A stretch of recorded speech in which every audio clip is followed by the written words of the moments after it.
Today, we're taking over Nintendo. It's time to find out if we'd make the cut as CEO of the Big N.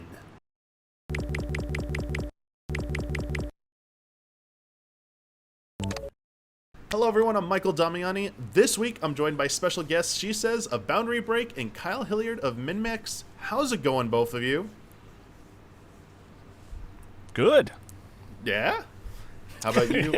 I was waiting for Shesez. There's a little bit of a pause I know, there. we're both so polite. So, I was like, okay, either the audio went out or you both are just like, who goes first right there?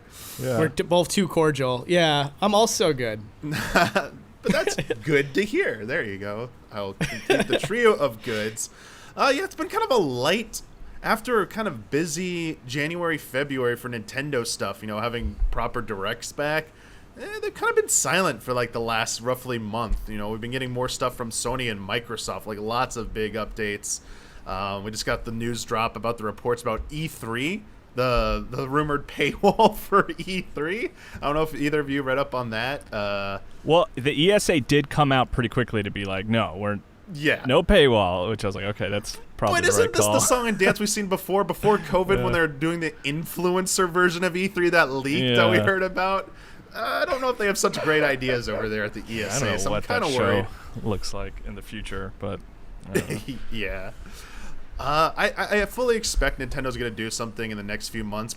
Worst case, probably by June. So I turned over to our community, the Easy Allies community, and asked them, what did they want us to talk about?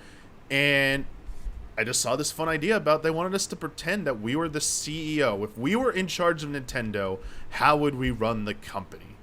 And so I got a bunch of patron questions here posed to us as if we were the CEO. So are the two of you ready to show the world how you'd run the company? Let's do it. I'm All down. right. yeah, I'll drive it into the ground with all my bad decisions. Let's do this. Our first question comes from Matt Curran. As a sizable investor in not just Nintendo, but other massively successful gaming publishers like Activision, how will you work to increase profit above all else? Potentially even at the cost of game quality and fairness. Oh my god, that's a very serious question. Yeah. That's like something they're actually asking themselves at Nintendo. I would say volume. I would have more franchises out within any given year than we have currently. I would also probably start rolling out ports a lot more often. I think that's a cheap and easy way. We're already seeing it with Nintendo, but I think a little more often would be a good move on their part. But like I said, also new experiences to kind of balance it out. Yeah, and there's always that rumored cache of games that are complete, that are unreleased, right? Like supposedly Pikmin 3 is done. That's Miyamoto said that like 6 years ago. You said Pikmin 3. Yeah. It is. Or I'm sorry, He was Pikmin right. 4. Pikmin Yeah, 4. sorry, Pikmin 4. And was it there's every couple of months you get that news story that's like, no, that Metroid remaster is done. They're just sitting on it, All rumors, of course, but just, release all those. Just do that. Just upload them. How does that work? I don't know. It's such a simple solution, really. It's like they have all these completed projects. Just put it out. Like, what is the reason why they're not doing that? Yeah. If it's all true, I don't know. Who knows how much of that is true? But in the face of I don't know. I'm such a sucker for ports. She says as well. Like I want more Switch versions of old games. I can't say it's quick and easy. I have no idea how hard it is to do that stuff. I'm not a developer, but it seems simpler than making a brand new game, Yeah. That seems like the most obvious thing to me would be to take their entire handheld lineup that doesn't exist on Switch. Not just like the retro stuff everyone expects, at some point, maybe like a Game Boy collection, but just going to their 3DS library. How many, like only a few years ago, there were stories of people asking, why isn't this game coming to Switch as well when Switch was new? That 2017 to 2018, like the Metroid Samus Returns, that coming WarioWare to 3DS. Gold. Yep, Yeah. exactly. Another one. Fire Kid Emblem Icarus. Echoes. That could really use a port with better controls. That'd be great. Yeah. there's Yeah, so many updated great visuals as well. so many Yeah. great DS and 3DS games that they could rework to play on the Switch. I mean, they came to Wii U with the DS games. I mean, I know it had the gamepad, so they could do the dual screen, but Switch at least has a touchscreen. Maybe that's a Switch Pro feature. Maybe the Switch Pro will have a way to play on the system and on your TV, like 2 screens. Who knows? Yeah, that'd be cool.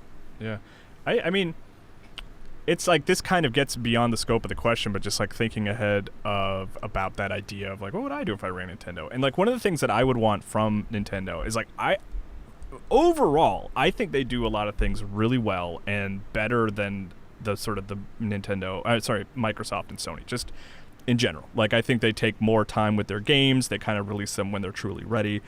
That sort of thing, like they're nailing. Like, and then but the thing that I would kind of want them to do is like, there's these stories of them hiring developers. Like I think there was a quote from Miyamoto or something where he said like, we try to bring in people who actually aren't big gamers to help us make games, to get that new perspective. And I'm like, that's brilliant. Absolutely. Do that. Get new people with new ideas in. But I think there should also be like an internal just team, I guess you could say, or like a studio that is made up of those people who love video games and love Nintendo history, that is just fully devoted, like almost like Frank Cifaldi's history efforts and like with video games and stuff like that, where they internally make and release the best like ports and remasters with like all kinds of interesting information like to go along with them. Like there was that big, the Giga Leak. Like I would love to see that stuff actually come like officially from Nintendo. Like I think it would be awesome for them to like release an old game, and part of the bonus features of that is just like all that kind of like information that people essentially had to steal, like as part of like an official, like, hey, here's everything about this game, almost like just from like a historical perspective, like as like a textbook opportunity to like look at these games. And I think it would be cool if like there was just a big group internally that did that while they maintain doing all the other stuff that they're doing, which is like making really novel and unique video games to move forward in the future. Because like I think a lot of like, I don't think Miyamoto's interested in the past. I think he's like surprised that people are so interested in old games. You know what I mean? But there are people who would obviously love to do that as a job, and I think like that's kind of what I would like to see, is just like build a team internally to just focus on the historical sort of aspect of Nintendo. You know what I mean? To build off of that, I would say one of the things I've always thought about is that Nintendo should do, they should start building a documentary division. And actually, while all the veterans in the company are still within the company, have a production company interview them, use the stuff that got leaked, which I'm assuming is a lot more than that, that's at Nintendo headquarters, and talk about that stuff and release movies, documentary films about the stuff that we didn't know, the stuff that we want to know more of, as far as the production of the original Super Mario and everything else, Ocarina of Time or whatever. People like me are incredibly interested in that stuff. And so to have it from an official source, it's a no-brainer. You'd make so much money off of that. It's not even like a gift towards us. It would be like a financially, viable option for Nintendo. And preserve history within the company. Yeah, I would love to see that. I feel like Iwata was Yes. at least flirting with that a little bit, especially with his Iwata Asks sort of features. Like every one of those is just a fascinating read of just like old pals talking about working on these games in the late 80s and early 90s, And I wish there was, I mean, it's so unfortunate that Iwata passed away, but I wish there was someone who would sort of take up that idea that he was sort of approaching of like, let's talk about this stuff in a public forum, just to like give fans an opportunity to see it, Yeah, back in the day, the players' guides, especially the Japanese players' guides, used to have the developer interviews in the very back, and they went away from those probably around like end of the GameCube era.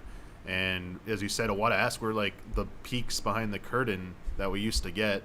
I can't wait for that full book to come out. It's coming out soon this year. It's going to be like a treasure trove. But I'm with you, Shesez. Like, I really wish that they would do more of that, what we were suggesting. I mean, it seems like both Nintendo and Sony are moving away from that direction, that preservation and, they're not as interested in the older games unless, they propose some kind of value to them, like through an anniversary event, limited time editions of re-releases, where someone like Microsoft has, rightfully so, earning praise for how they're handling their back catalog and keeping their old games updated, optimizing them for current gen systems. And it's just interesting, especially with Sony, because I thought Sony would at least stick with that, and they didn't. And Nintendo as well, just moving away from that. It's been kind of a downer about that. Yeah, documentary stuff always interests me. I wish Nintendo would do it. It'd be great bonus feature stuff to include in these special editions. Like, imagine if the Super Mario 3D All-Stars came with each of them had a behind-the-scenes thing on each of those 3 games. How awesome that would be with the interviews. I want that so badly. I'm with you. Yeah, footage of Miyamoto playing banjo. Give me that. That's like, I just connect that imagery with Super Mario 64 because there were so many pictures of him in magazines just with a banjo in his hand talking about Mario. I don't know. Oh, I thought you were talking about Banjo-Kazooie. No. Okay. That was the first second, yes. but then I realized what you meant. But either banjo's fine with me. Yeah. Video of Miyamoto playing Banjo-Kazooie, that'd be fantastic. Our next question, this might be the most serious question we received of the bunch. Okay. Comes from Robert Cassidy. What method would you have used to execute Mario, and how would you have shared it with your fans? You want to take this one first, Kyle? Yeah, you know how in Super Mario World you can ride Yoshi and jump over a cliff and sacrifice Yoshi to continue? Mm-hmm. I just want that like as a reverse situation, like Yoshi's riding Mario and sacrifices him in order to continue. Perfect. I don't really know. Okay. Is that a trailer? I don't know, but I don't know. All right. So for me, I would have the goalpost from Super Mario World with a little anniversary flag at the top, and as Mario completes the stage, the bar is replaced with a guillotine and just drops on him. Oh, God. Oh. The end of Mario. So wait, what if you grab the top of the pole? Are you safe? It's only if you go to the bottom of the pole? Oh, the flagpole. Okay, so the top of the flagpole from the original Mario Brothers would be a bomb. Because you were saying the gates at the end of Mario World. Oh, yeah, I was confusing it. But the flagpole is what I was gonna do, because I was gonna say the punishment would be Mario jumps past the flagpole, and the flagpole just vanishes, so he can't end the level. So Mario just has to run forever until time runs out, and he dies a slow, painful death, just like running to futility forever. I'm familiar with that. Peaceful retirement. We could have talked about that, I suppose, too.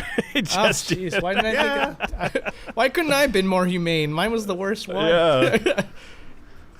You guys see Nintendo doing they could have gone right into the Zelda 35th and just had like Link down stab like Mario bounce off his body, and it's like my turn. It's like, just keep that cycle going. Yeah. But Mario, you will be missed. I was it a joke, an April Fool's joke? Someone said CNN actually had an article about people around the world thinking Mario was done. Nintendo was actually killing off Mario. No, that was real. A joke?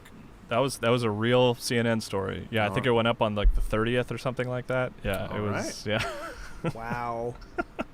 I did not know that. That's incredible. I'm gonna have to look that up. Yeah. I have to read that amazing. Now. I was scared because I thought it was an April Fool's joke. It was going to be a waste of my time, but we'll see. This next one comes from Declan. Hello, I am Mr. Investor. How will you make me all of the money when your hardware can't even run last-gen games, let alone current-gen ones? How do you get third-party support to increase revenue so that I can have my bathroom turned into solid gold? I love the flavorful wording there. Okay, how to get third party on board. I suppose, one, you do have a console that keeps up with the competitors, so that way there's an easy port. I would also... I would start doing what Microsoft is doing. I think that it's a very smart move on their part. And as your Nintendo CEO, I would do the same. I'd start buying up smaller but popular companies like Sega or Konami, get those exclusives in, drive in more need to have sales, must have titles that people can't ignore, even as a non-Nintendo fan. My answer is a lot simpler. It's you just release Monster Hunter Rise, then you just call it a day. You're done. You did it. 4 million, I think they announced earlier today. Something. Yeah, like it's first shipment of. Remember when that was the niche game? I Jeez. know. It's so weird. You know what? I think I like your idea. Shesez. I think they should maybe consider buying up a lot of smaller publishers.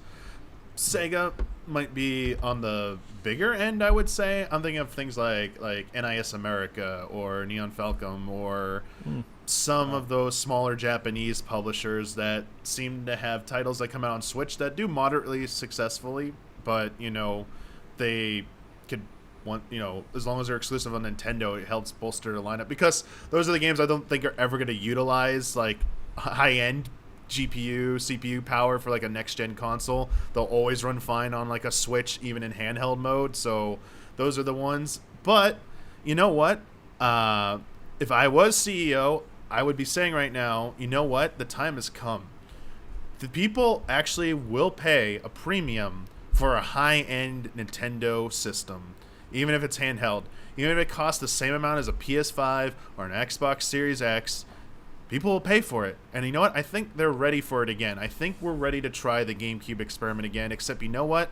Just be at parity. No weird fake, no lack of DVD playback. Like, you need to have everything available and be at parity. And you know what? I think it'll go smoother this time. I want to try that. People call me crazy, but I want to try. I want that high-end Nintendo system one more time. Yeah, so I mean, I agree with that. I think that the reason why the GameCube fell behind was for a myriad of reasons, and there's so many that are easily correctable. One was that they were being a little too experimental in an age where people were very excited about just seeing the games that they loved look a lot better, and also just the overall look and design of the system. It didn't resonate well with teenagers that were growing up. That there was a lot of install base that were young people that were going through a time in their life where they wanted to be accepted as cool, or just had the cool system. And so to have this purple lunchbox, it didn't do well for that image. So I think that's a lot of things that held it back. Those are easy things that you can address. I mean, we're already seeing it with the Nintendo Switch. It's not a very goofy looking console. And yeah, if Nintendo really put their strong foot forward in terms of just horsepower, first of all, that would it would basically invite a lot more people to want to make games third-party wise, because they have no limitations as far as how far they can go with their games. So, yeah, do it, Nintendo. I mean, we'll do it. We're your CEOs. Promise you that. We're doing it. Absolutely. We've already signed the paperwork. Yeah. I mean, real quick, think about GameCube though. Like, all those reasons I think contributed. Part of me still thinks if they just had DVD playback, they could have overcome a bunch of that stuff, because they did get a great amount of third-party support. They didn't have everything, but they had some heavy hitters, and I think a lot of average consumers just saw the PS2 as not only, it was a popularity thing for sure, and Nintendo kind of lost that image battle, but at the same time, people looking for practical reasons to own things. Why cell phones are considered so essential, because they can do so many things over, like, why doesn't like a Nintendo just make like a cell phone or something? It's like, well, or something like that. Well, people want their cell phones to do everything they need it to do, and Nintendo probably wouldn't do that. That's why all these other makers don't get in. GameCube didn't play DVDs, and people wanted a DVD player, and I knew everyone who had one was like, well, we watch DVDs on it. It was like, it's a very common thing, and I think that was their biggest miscalculation, in my opinion. They might not have overtaken PlayStation 2, but they would have been way more competitive, I think, just on that alone. Yeah, it's funny because now we've kind of circled back. Like now the benefit is like a system that just plays games. You know, the Xbox Series X. You know, don't worry about TV. It's fine. You know, you can get Netflix on there. That's all you need. You know what? Like in this day and age, there's a good blend of both worlds where it's like, yes, you need a console that just plays games. Yes, you need a console that offers more than just plays the current gen games. So what if the big focus was not necessarily multimedia, because a lot of people's smart TVs now do that these days with, you know, streaming services and stuff like that. What if instead this console offered a wide range of backwards compatibility? Put in your 3DS cartridge, it works. Put in your Switch cartridge, it works. Everything that's a small cartridge could fit into this multi-slot. Like the SD card readers they have, like just have one that like one size fits all or whatever. Just to whatever's the smallest one, whatever's the largest one, and then everything in between. Just have like, I don't know, different grooves. I don't know, but I honestly didn't want. I always like thought to myself, why isn't there just a Switch model that could just insert 3DS cartridges and DS cartridges into it? I was like, I mean, the Game Boy player was kind of that. It played OG Game Boy and then Game Boy Color and then Game Boy Advance games, and just they all fit into there. So I was like, why can't the Switch do that? That's a fair question. Someday, hopefully. Someday. Our next one comes from Michelle Jackson. How do you weigh the value of new ideas versus proven successes?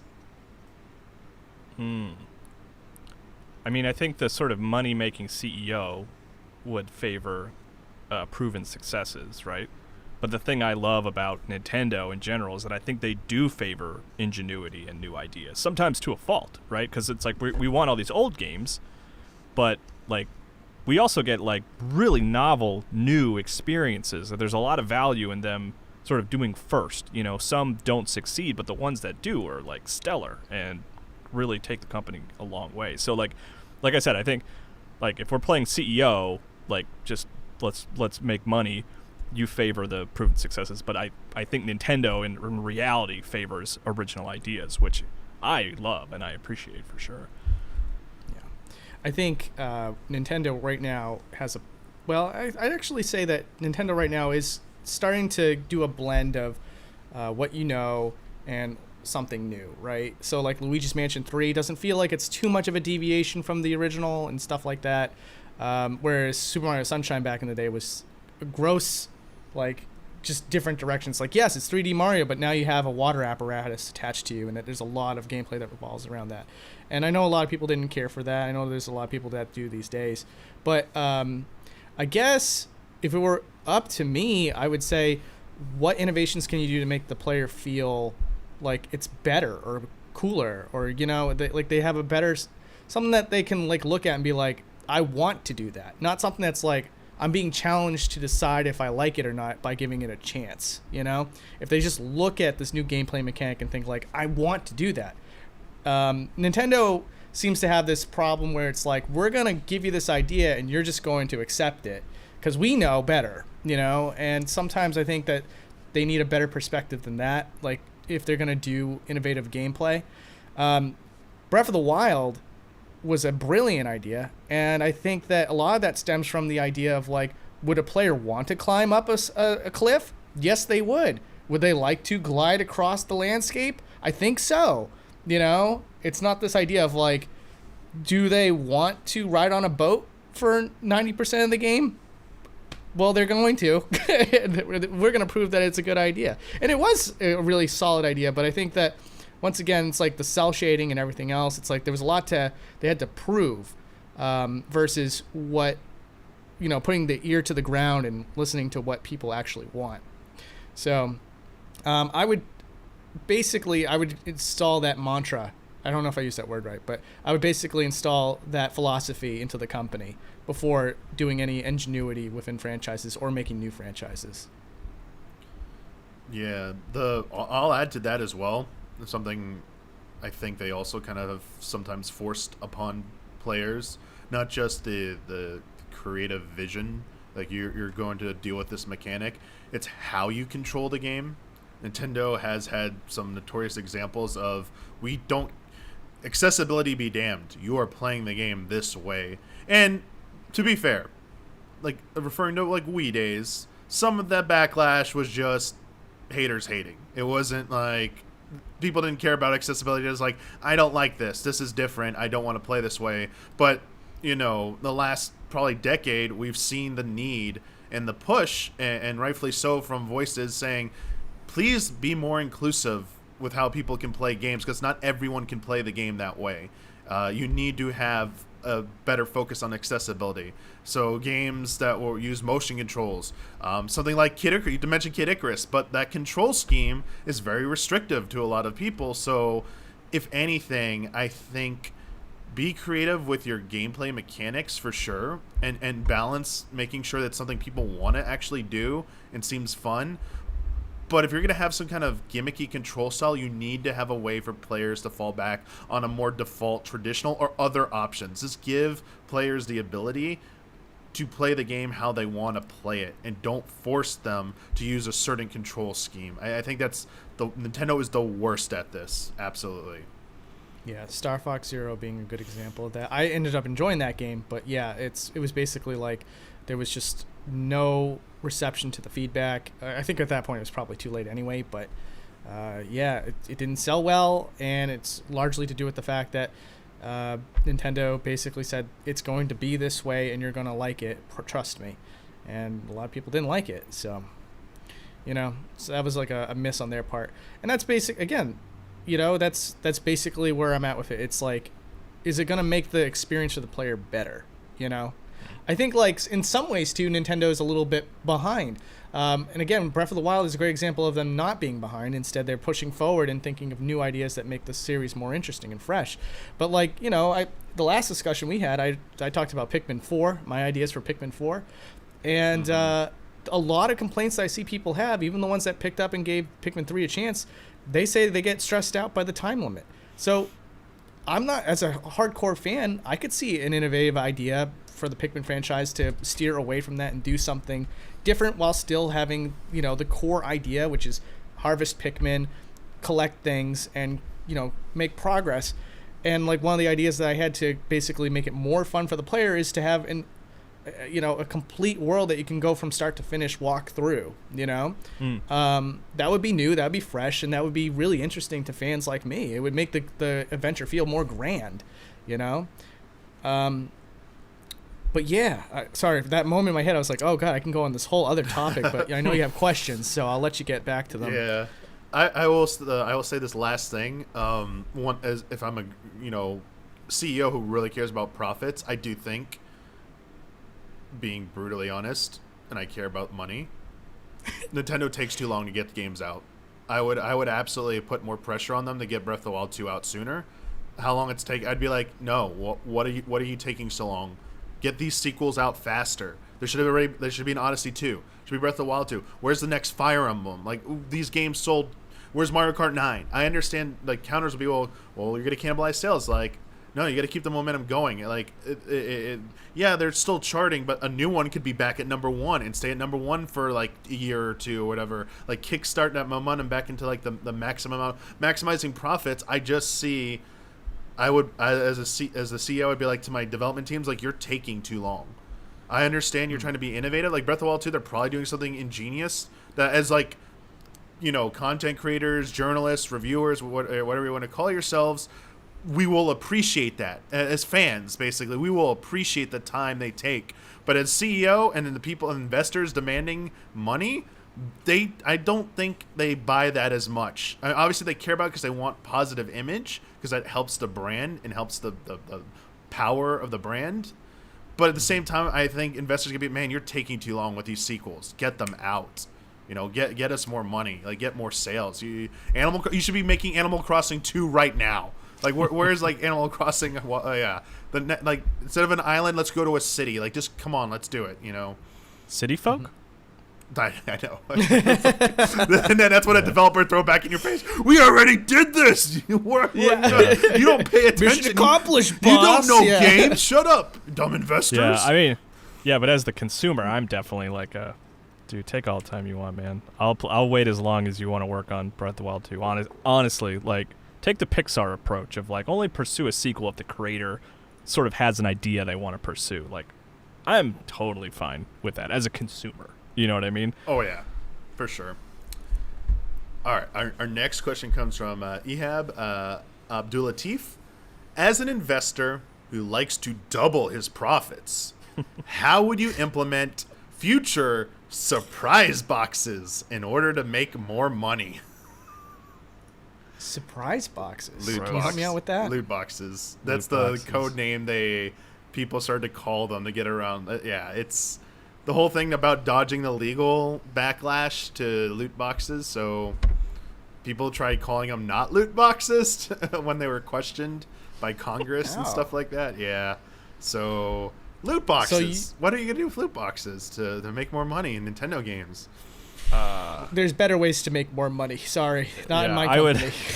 I would pressure politicians to make them illegal faster, so that I can just shrug my shoulders to the investors, because I'm eager for those to just no longer exist, you know. And if you can be the CEO and be like, government says we can't implement them, sorry, then that's an easier response than we're looking into it, you know. Man, I'd have so many dirty ideas for loot boxes as Nintendo if I was like the evil, greedy CEO.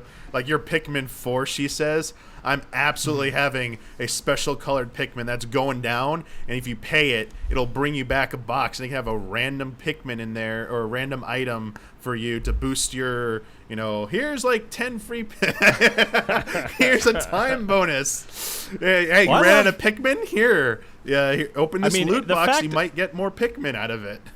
I'm just like I feel like sometimes I'm actually not a big Animal Crossing guy, but like my family is, and I'm just dreading the day that they implement some kind of microtransaction into it, because it's just like I'm so thankful that that game really I mean, the closest you can get is like buying those cards, you know what I mean, at a store, those like amiibo cards or whatever they're called, and that's like even that's a little amiibos like pretty I much don't love a lot of those games either.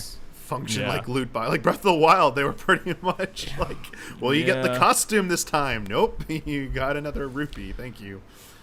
Animal Crossing really could stand to have some expansion packs, though, like a separate team working on content along the way. And that's another thing too. Is like whatever is going on with the Animal Crossing team, there needs to be something. There's a better solution out there. There needs to be like another separate team.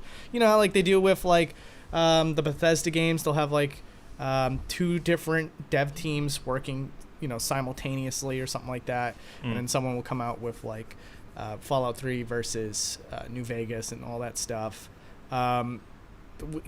We just need something like that so that there's more content in Animal Crossing, because the progression, the free content is coming out really slow, and I unfortunately lost interest before it could catch up to me. Yeah, I agree. I think they could have made it borderline. I mean, game as a service. If they went in with that mentality there and had almost weekly updates, minimum monthly, but had an even more detailed roadmap. Obviously, they gave a loose roadmap, but I think they needed to be more aggressive. Absolutely. And I think they had a chance to correct that. There was a window there. I think they could have realized, hey, this is a little too slow. Let's get some more developers on this. Let's pick up the pace. We can do they could have done like a few months after it's released, like, hey, actually, we're going to have another Animal Crossing Direct. Hey, we want to update you. We're going bigger with this. We got like a season coming up, like a new season with like maybe like some like a bunch of new features. Like every week you're going to be doing a new event. Something that was just like very exciting and gave people a lot of what they were asking for. And that just never really happened, specifically quality of life stuff. I think they really missed the boat on addressing a lot of that stuff, too. And honestly, I'm not that surprised, though, given Nintendo. This is the company that had Super Mario Party become the best-selling in the series, and it didn't have one piece of, like, content updates. And it's like, wait, what? This is, like, perfect for release new boards. Like, what are you doing? Like, or, even Odyssey. Like, They just don't do it sometimes. It's not their MO. They move on to a sequel rather than supporting a game for so long. But I think Animal Crossing is a game that would have been the one they could have done this for. So I'm a little surprised, I guess. Yeah. I don't know. I think there's too many cogs moving internally at the company, because obviously these solutions seem so freaking obvious, don't they? Yeah. It's like this is something that's like we shouldn't even have to say this. But it's got to be like there's got to be like an old process within the company or something where there isn't one person that can make a core executive decision like that. It's probably got to go through tiers of people, and there's like red tape at every turn or something. I don't know. But like, yeah, again, if I was your CEO, we would have that shakeup. There'd definitely be a different way that things work internally. Yeah, because I guess it does seem like.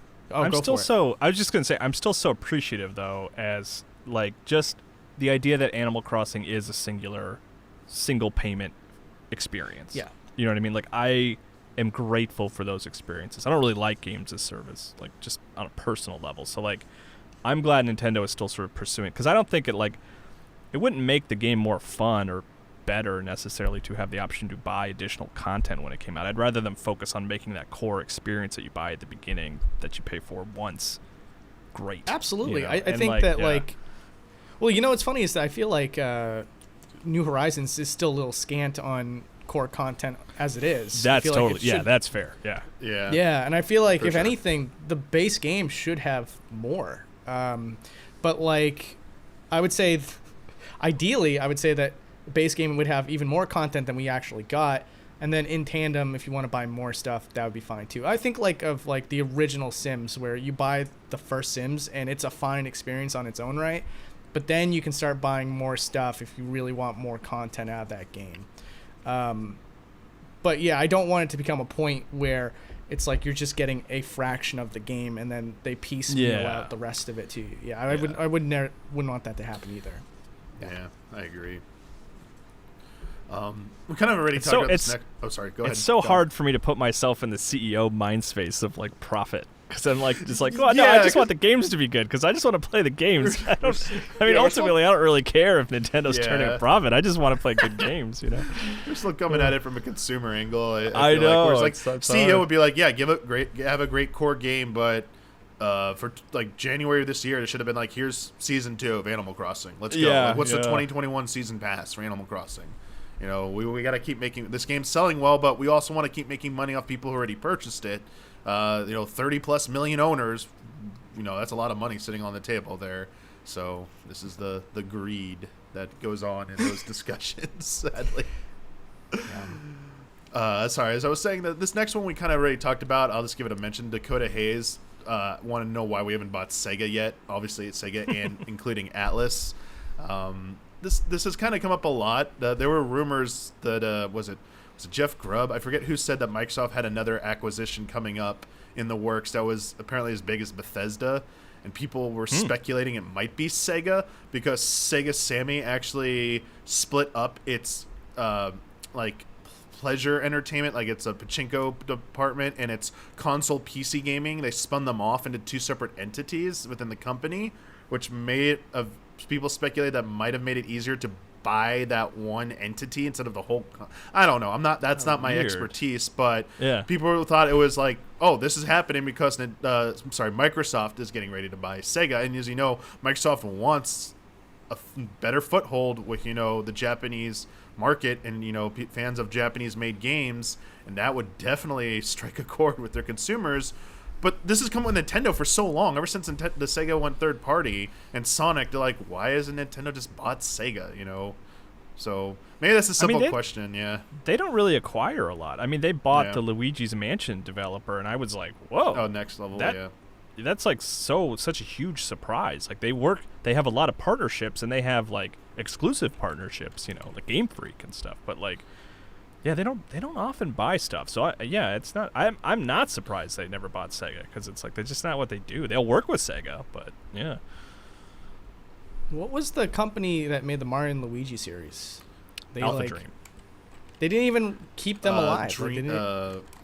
It's Alpha Dream, right? Alpha Dream. Yeah. Yes, Alpha Yeah. Dream. Sorry. Yeah, they allowed that company to run itself into the ground and didn't do anything to keep the doors open. Which I was shocked by. Yeah, that's yeah. But yeah, that's just how little to speak to the idea that they don't buy companies that often. That really shows to what degree they won't. I guess in that one instance. Like, it's amazing that they did. I don't know. I guess like on Nintendo's end, they're incredibly conservative fiscally. So like I find that there's a lot of games that come from like Sony and Microsoft that are huge in scale, and you play them and you're like, how is it that Nintendo never goes like this degree, you know? And I realize it's like, oh, if you keep the projects on a smaller scale, you know, the ones that are slightly bigger become that more grandiose by comparison to their smaller scales, and you just polish each of those experiences to as much as you possibly can, but keep it small, you spend less money, you know, and then the profits are still good. You still have the fan base that are buying into it either way, you know? So I feel like that's what they're doing over there. And again, like to get back on topic, it's like to then spend that amount of money to own another company to get those IPs, would they even want to do anything with it? Because there's so many Nintendo IPs that they already have that they're not utilizing, you know? Yeah. So it's like, oh, well, now we got Sonic the Hedgehog on our lap and we got to worry about this thing, you know? It's like, okay, who are we going to get to develop this game now? Great. That's going to cost us another 0.5% of our total profits. Yeah. You know? They seem our total bank account. Yeah, they seem to do deals when it makes sense for exclusive entries on their platform. But even then, they can get very picky. Like the whole thing with the Wonderful 101, the remaster, the Platinum Games approached Nintendo and like, yeah, we don't want to fund this. You can go ahead and do it on your own, though. But like sometimes, like like I think they have enough on their plate, as you said. She says like they don't sometimes need these other projects. So a whole other company and a bevy of IPs are like, these are great, but like we would just have you work on them as you would anyway. So why would we pay for you? Like we'd rather you just release them on our system and you take care of them, and we don't have to worry about it. So yeah, I mean, we have to answer all these Mother 3 emails. That inbox is getting full, you know. Oh yeah, and speaking of Mother 3, great segue, because that is our next question from Joseph Caruso. Oh. I have a single question: how much are we charging for Mother 3? I think Mother 3 would go for $20. If it was as it is, I think there would. I don't know. The tough call is whether or not you make the concessions to appeal to a more sensitive U.S. culture. I guess that's the reason why supposedly it never came out. I think I would probably, in that case, leave the game as it is, maybe have a disclaimer saying that we understand that there are U.S. sensitivities to certain things. We decided to keep the project as it is. Please, you know, be respectful and understand that we understand. So blah, blah, blah. Disclaimer. Yeah, like the Looney Tunes disclaimer. Yeah, I was going to say the Warner Brothers thing that they had to exactly. do. Same thing with like Gone with the Wind, what HBO Max had to do before they put it back up, you know. I think that would fly as long as you had that would work, and I would also have a deluxe version where you could play the broken build of the N64 original. Yeah, see, this is our team that we were starting at the beginning, who are gonna like focus on the historical elements of Nintendo. Like they're putting that together, you know. That'd be amazing. Oh man.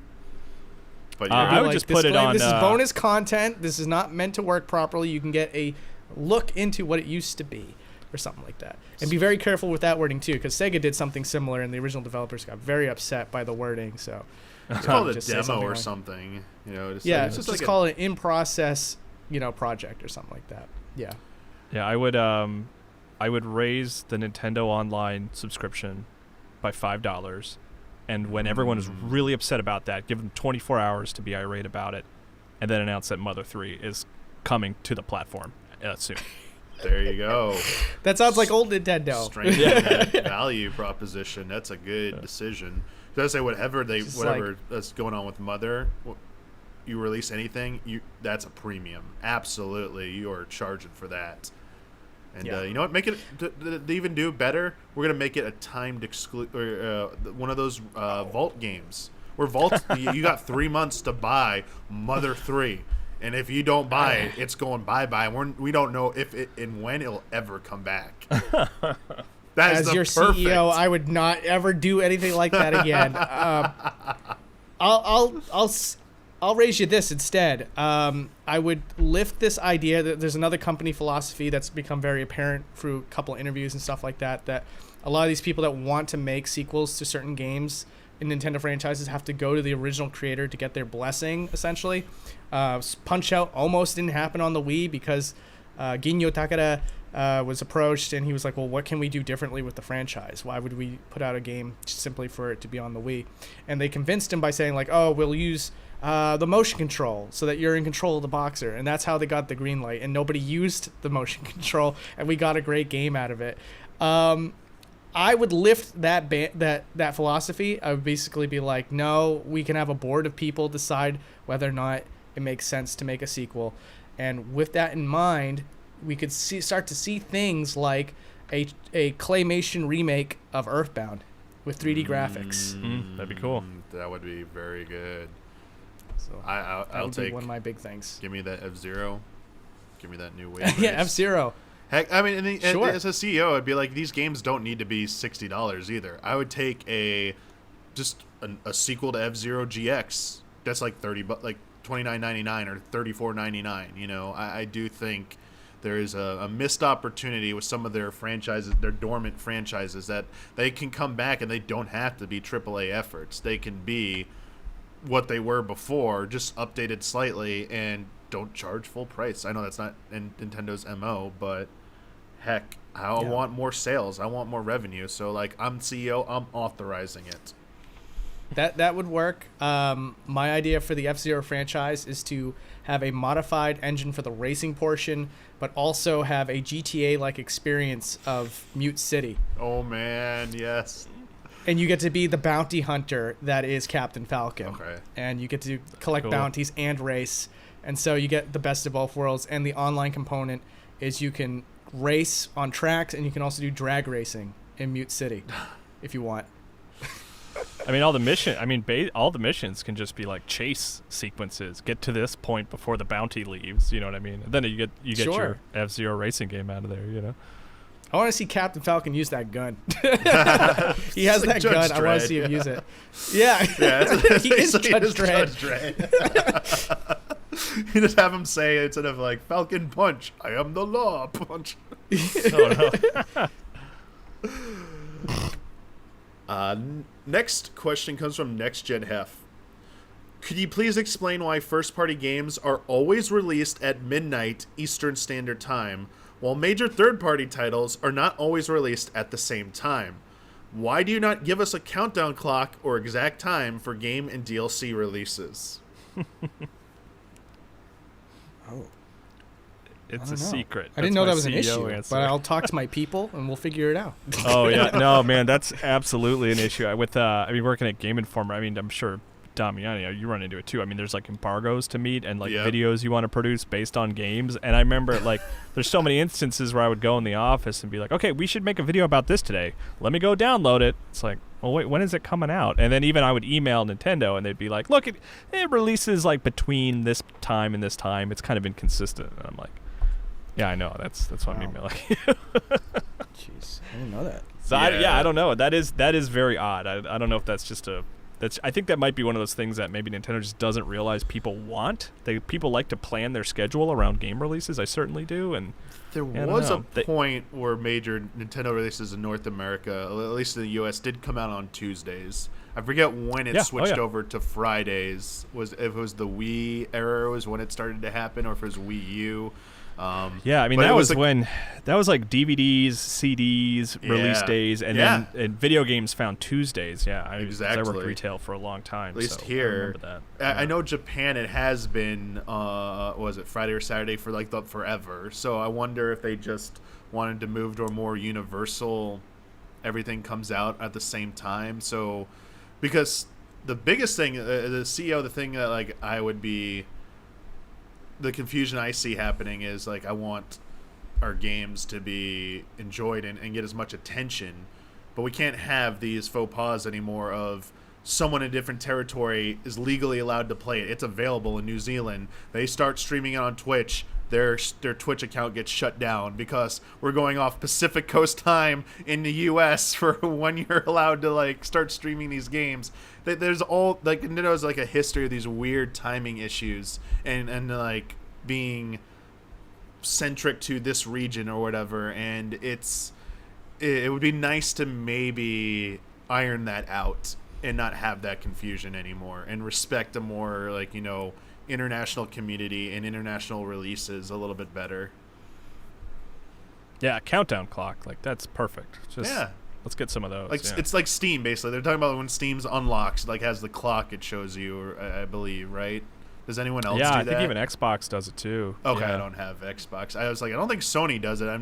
Don't think I've ever seen it on waiting for their stuff. Maybe. I mean, I think it's like selective releases, like the big Oh no, ones, Sony does have a know. clock thing. Yeah, for Final Fantasy VII it did. Because I was waiting for for remake. Yeah. I was like, come on, hurry up and roll down so I can start playing this game, please. Yeah. Yeah, I think all three of us in agreement. We'll speak to our people as CEOs and fix this. Yeah. We'll get it. We'll get it done. Countdown timers. Absolutely. Priority. This next one from Snivy Link. The stonks for Nintendo have fallen recently. Hello, that means I am not getting a return on my investment. I say you sell a minimum of 3 IPs. 1 to Sony, 1 to Microsoft, and 1 to Disney. Which ones will you sell and to whom? Huh. Whoa. Does it have to be one of those publishers? I guess so. For the sake Yeah, of the that's their question. demand. They're like they're a majority stakeholder. We gotta respect this. Okay. So let's see. Star Fox could probably use a new home. Maybe Sony get the Warhawk folks on a new Star Fox. Ooh. Yeah. Let's give F-Zero to Microsoft. Give the Forza group. They can start working on a new F-Zero when they're done with Fable. They only work on F games. And then Disney, right? Disney. I don't know. You got any ideas? She says. For Disney, jeez, I would give them Mario. No. Whoa, we're not supposed to get rid of Mario? That's my public execution for Mario. I'll give them to Disney. I'm trying to think of something that has like Got a twofer. that's like cute, right, and has interesting lore that Kirby. Disney could make a fun. Ooh, that's a good idea. Yeah. I mean, Kirby. I mean, these are gonna I don't say want Nintendo to Pikmin. lose Kirby, obviously. Yeah, Pikmin? Pikmin's got a cool world that's like a desolated Earth that I would like to see like a Raya style movie. it about, seems like I a think, Pixar you know? joint for Yeah, for Wall-E Pikmin. approach. Like, you know, let's see the first 30 minutes of Wall-E or however long it is. Like, but Pikmin, that'd be pretty cool. I'm into that. So Pikmin it is. We've decided. Okay. Yeah. I guess that's okay. Do you have any other ones you would have picked? She says, or I would give, well, again, assuming who would go to the best home, I would give Metroid to Microsoft because I think that a Western eye on that series is always when it works best. For Sony, I would probably give, let me think. I would give them, yeah, Star Fox would be a good idea. I like that idea. The Warhawk guys. Sorry, gotta really agree with that one. And then for Disney, yeah, I would probably do Kirby. I'd give them Kirby or Animal Crossing. I think that they could do well with either one. Yeah. Yeah. Not that they make good games at all. So. Yeah. You And it's know? for games. It's what's funny, like Disney making games. And the one Yeah. I would want to give, I don't have the power to give even as Nintendo CEO. We do not have majority stake over the Pokemon company, unfortunately. So I can't force Pokemon to go to Disney. So that's beyond my power. Sorry, Snivy Link, I can't do that. Yeah. Disney, man, after Star Wars, right? They're probably like, because that list of like most profitable IPs is like Pokemon, Star Wars, Fist of the North Star for some reason. I don't know. There's a lot of weird stuff if you look on that list, but I bet they're just like, Pokemon. Can we put a bid on that? So how do we get that one? This next one's from Raul. They basically want to know, after Mario, which character shall be executed next? Oh, yeah. Well, let's see. They've already killed off Captain Falcon. Mike Jones, he's already in that graveyard. Takamaru.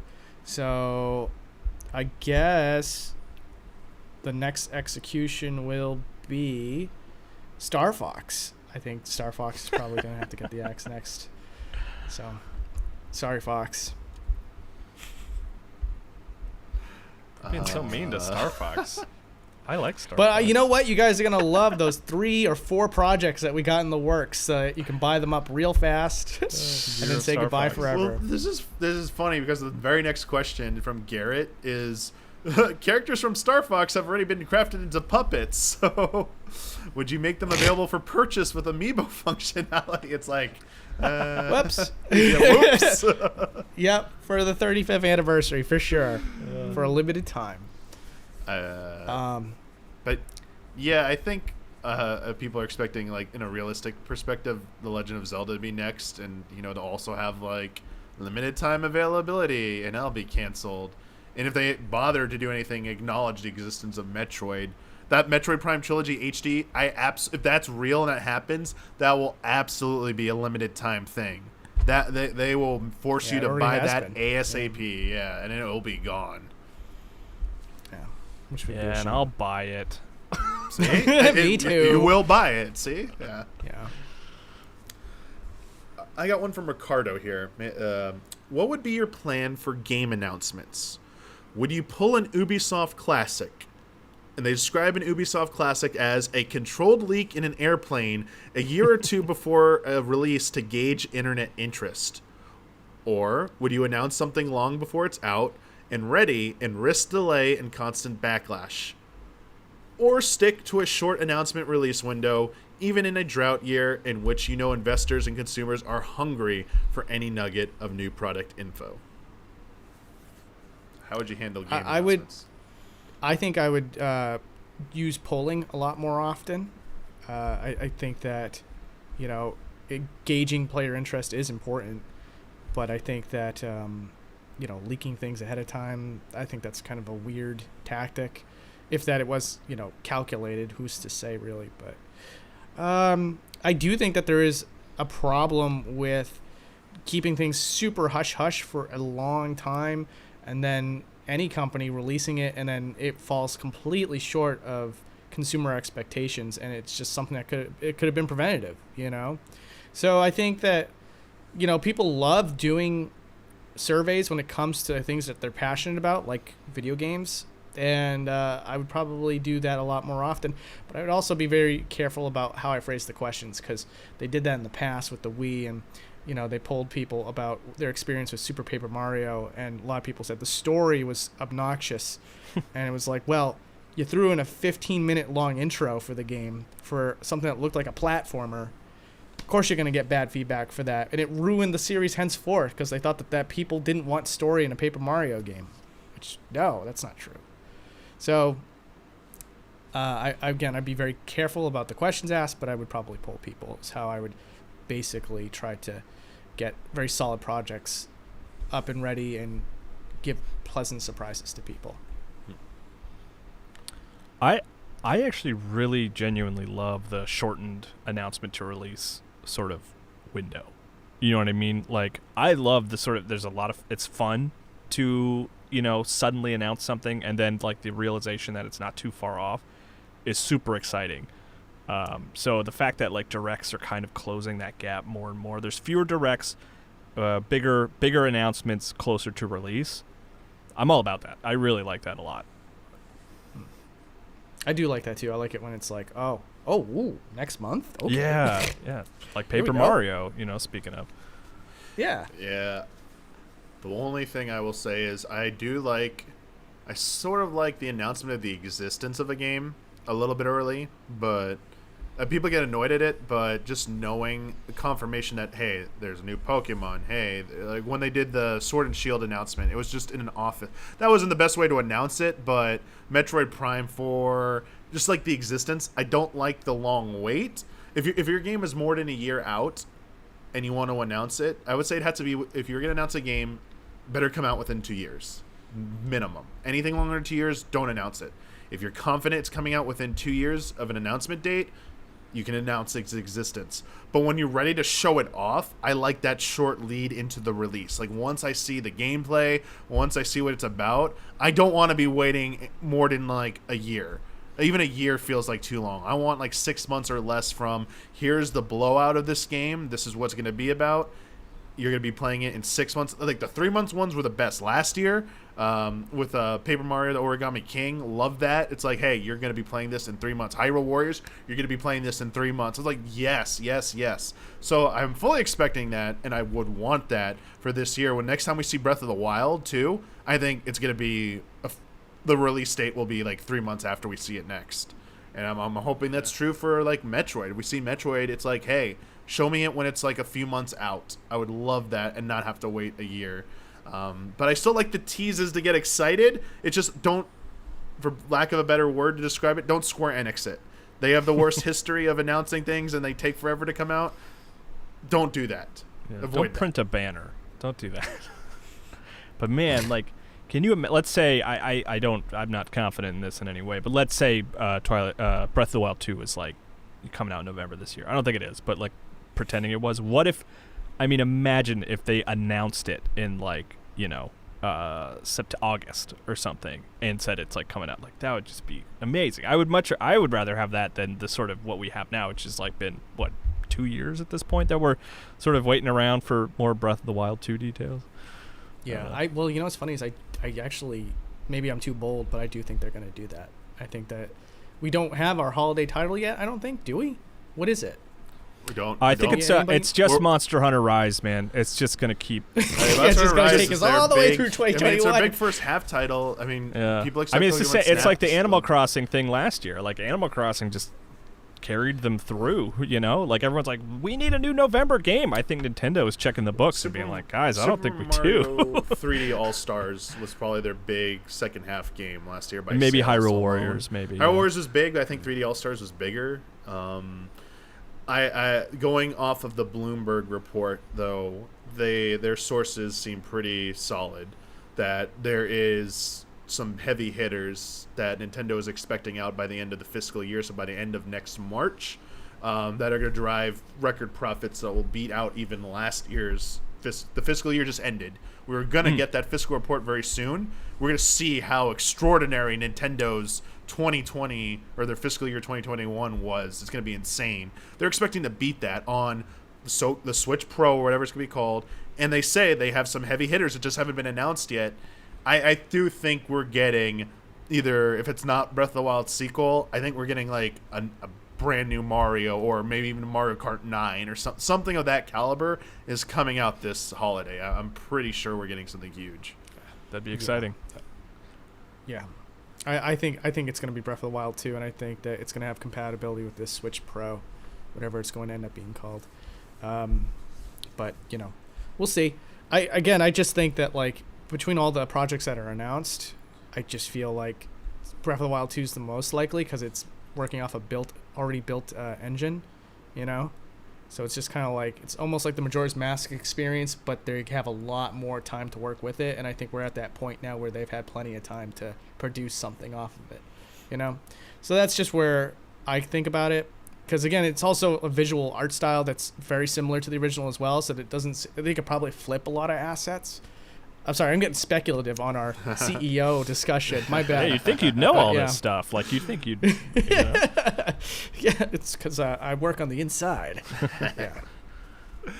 I'm going to cherry pick one part of this final question from Beating Down Brian, since we're getting near the end here. Hey, Beating Down Brian. I know him. It's a question for you, Kyle, actually. That's why I'm picking it, because it says, this one is for Kyle. Will the new Switch Pro Plus be powerful enough to run a Plague Tale Innocence? And will you install it on your hard drive? No, it will not. But they'll release a version of it, and I'll download it. Brian, I promise. I'm not saying I'll play it. I'm saying I'll download it. This is This is an ongoing bit between Bean Down Brian and I. Okay, I suspected there was some history here because it's very specific. I'm like, he's been trying to get me to play that for 2 2 years now, I think. Okay. I have it downloaded on my Xbox. I haven't deleted it. It's there. That's something. Maybe sometime in the future, we'll see. If you have any closing statements about anything we didn't talk about as CEOs of Nintendo that you really wanted to get off your chest, now is the time. I would say the only thing I didn't cover as your CEO is I would put more manpower into these games. I put more money into them. And I would also open up more studios so that we can get more franchises covered for each generation. I think it's silly that right now Nintendo skips generations with certain franchises. Like, there should be a Metroid game on every single gen.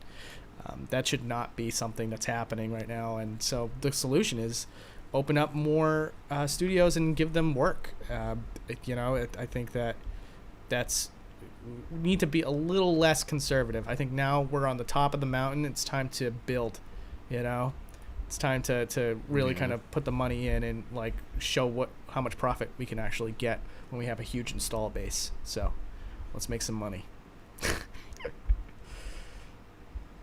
Boom. I think we're nailing it. What can I say? Hey, right at an all-time high here. I don't know. I mean, you just gotta like kick back and relax, Yeah. That Switch Pro is gonna, 4K, all these things we were hearing about it. It's just gonna carry you for another 5 years. You're good. You get all those. We can just coast off Animal Crossing. We'll just, Yeah, Animal Crossing. There's still more Crossing people on out the there. There's shoulders enough of people on this Monster planet. Yeah. We got to get Animal Crossing to every person's hand on this planet. 100 Yes. million, 100 million or bust. That should be the CEO's number one priority right there. Also, Smash Brothers needs to buy Fortnite. Like, you can't let Fortnite out Smash Brothers you. Fortnite's trying to be the new Smash Brothers. There everyone know. Sakurai announced that you just bought Nintendo's buying Fortnite from Epic. They're stealing it away. I don't think Epic's looking for a buyer. I know. I mean, I don't want to speculate here. Actually, you know I what? think they're good. That sales question to Disney, Sony, Microsoft, I would have been like, Smash Brothers is going to Epic. Smash Brothers is just now playable in Fortnite with all Sakurai those he's a contract guy. He's not, Yeah. He's not a Nintendo Sort of, employee. as far as I yeah, know. that would. I actually would not be surprised if that headline happened in the next 20 years. Like, Epic buys Super Smash Brothers or something. It's like, oh, okay, or Nintendo. It's like, sure, yeah, of course, I don't see that happening. Thank you to everyone who submitted questions for us as CEOs. I know we didn't get to everyone's question, and we got through most of them, so good job, everybody. If you would like to submit a question for consideration for Friend Code, you need to be a $5 and up patron. As $5 up patron, you're also getting some of our episodes of our podcast or shows early. So thank you to all of you who support us in that way. We also have some shout outs for the month of April 2021. So special shout outs to Elthanis, Greg the Dark Knight Kettering, Caleb Togi Crawford, Nick, Stephen Thomason, Ed Scar, Soma Spider, So What, Sage Mode Q, and Alex AI. Shout out. Thank you so much for your support. Thank you to both of you for joining me on this fun and I hope somewhat, creative and stimulating episode of Friend Code. A little bit different. Hopefully it wasn't too torturous. Sorry, I wasn't goofy enough. No, I think it was fine. I was worried. I was like, I'm not the I'm bad at being goofy and stuff. So I was like, I think you two carried it very well. So thank you so much. Thanks for having me, Damiani. It's always a pleasure. So I appreciate it. Thank you. For our listeners and viewers, if they want to check out more of your work or just where to follow you, where can they check you out? So it'd be awesome if people checked me out on Twitch. I'm trying to build that up. So twitch.tv/BoundaryBreak. I do live streams covering multiple games either for fun or for work. And if you like what I'm doing over there, chances are you'll like what I'm doing over on YouTube too. So /BoundaryBreak if you use Twitch. What about you, Kyle? Yeah, Kyle M. Hilliard on Twitter. You can find me at MinnMax with 2 N's if you want to hear me talk about video games more. We also had your friend Brandon Jones on an episode of our Deepest Dive recently where we replayed Batman Arkham Asylum. It turns out that game holds up very well. And it was super fun to talk to Brandon about it in depth. Glad you think so. He actually tried to bring it to our Hall of Greats recently to try and get it inducted, and unfortunately didn't quite make the cut. They devolved into the argument between City and Asylum. And obviously having Huber there, who's also a big Batman fan, he is a big proponent of City and the newer one. So it was a kind of a tough battle for Jones there. Yeah. But he clearly came very prepared because of those discussions. So if you want to check those out, 4 or 5 hour discussion about Batman Arkham Asylum. So check that out. Yeah. Wow. Yeah. So, thanks for having me on. Always a pleasure. Yeah, and I'm glad I got the two of you on here on a little bit shorter notice. I was going to have some of the allies on for this episode, but they are busy recording something special right now. Part of our 5th year celebration, one of the promises we are fulfilling. A handful of them are busy right now doing that. And at the same time, I needed to record friend code today.